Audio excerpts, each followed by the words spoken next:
Facebook, YouTube, Twitter, Fencer Princess, SoundCloud, SoundQuick. It's your boy Tom 202. Don't forget to check out my album just right there. Just Google it. My name will come up under Spotify, Rhapsody, Deezer, all those. Anyway, it's another excerpt of the NBA's Fix. You guys see me going downtown, asking people here in Ohio what they think.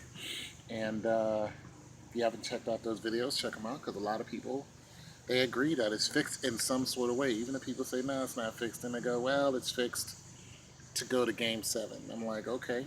Because when was the last time we seen the NBA go to like Game 6 stop, Game 5 stop, clean sweep stop? Haven't seen that in 20-something years. Nonetheless, I just read an article that said that unless they do something about it, the NBA is going to be boring. They said the only drama is going to be how Golden State Warrior works together, or if they can, because of being Durant is on that team.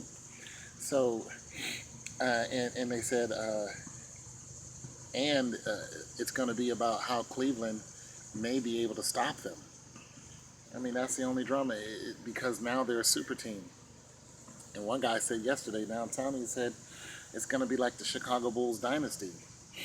And I don't know, back when the Chicago Bulls was doing it, yeah, they were a dynasty, but they had a couple teams that, that gave them a run for their money, that made it somewhat exciting, or they had players that you really wanted to see.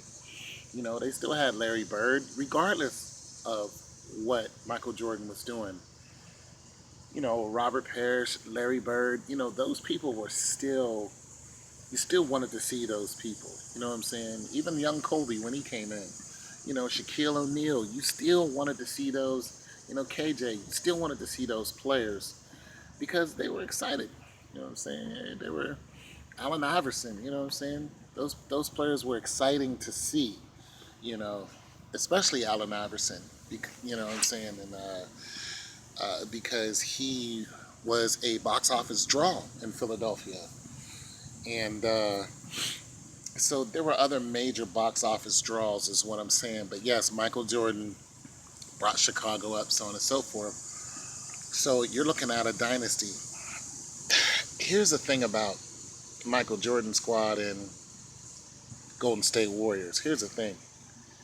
The squad that Michael Jordan and them had, Jordan, Pippen, the Worm, the squad that they had, they stayed together. They didn't trade them off. Year after year, you saw a lot of the same nucleus that got them to where they were going, even though I thought the NBA was fixed back then. But nonetheless, now you just have a lot of trading in order to make this super team. Let's get this, this box office draw from over here, pay him to come over here and, and make this.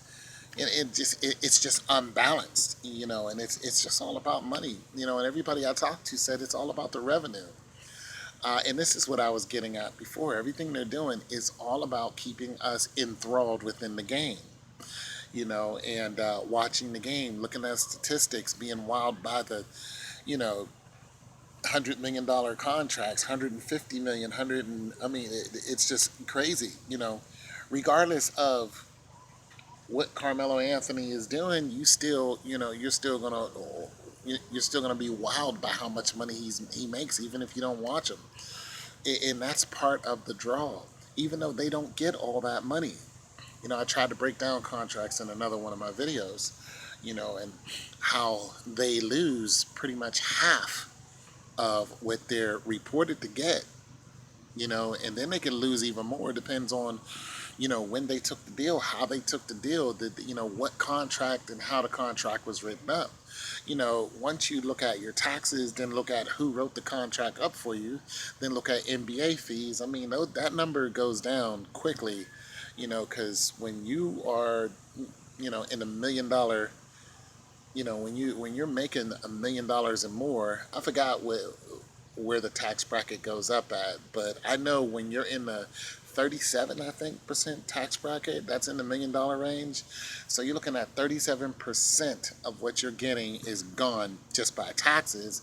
And then you're looking at your lawyer and your agent fee and whatever they get. And I was just saying, what if they only got 10%? You'd still be looking at, if your lawyer and your agent are separate, that's another 20% gone. That's 57% gone. I mean, so yeah, those numbers are big, but they don't get all that money. And this is why they try to make it up in TV revenue, ad revenues, and companies and stuff outside of the NBA that's still linked to the NBA in some kind of way because they're a big name. That's the reason why Michael Jordan just sued a company that was trying to use his name and use his image. And he won a lawsuit hands down. He said, that's mine. And even though they were a small company, he was like, that's still mine. That's my revenue. So nonetheless, you're just looking at you're looking at who's gonna be able to stop Golden State. And if the Cavs can't do it, who's gonna do it? I mean, it's such a mismatch now. Like the teams that, like there are some teams that like the 76ers. They're the worst team in the NBA. I mean, you know what I'm saying? But even teams that were a dynasty, 5, 10 years ago, nobody's talking about them. They're not a box office draw. You know what I'm saying? Nobody's excited about them. You know what I'm saying? Everybody's excited about Golden State, and if Cleveland can beat them. So yeah, to me, it's all fixed. And I'm not gonna watch one single game, but I will look at the highlights.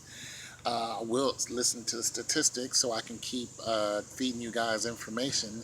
But I don't want to put a lot of dedication and emotion into it because that's what you want. That's how you get hooked in. That's when you start buying jerseys and getting mad when one person's traded to the other. And I just don't care.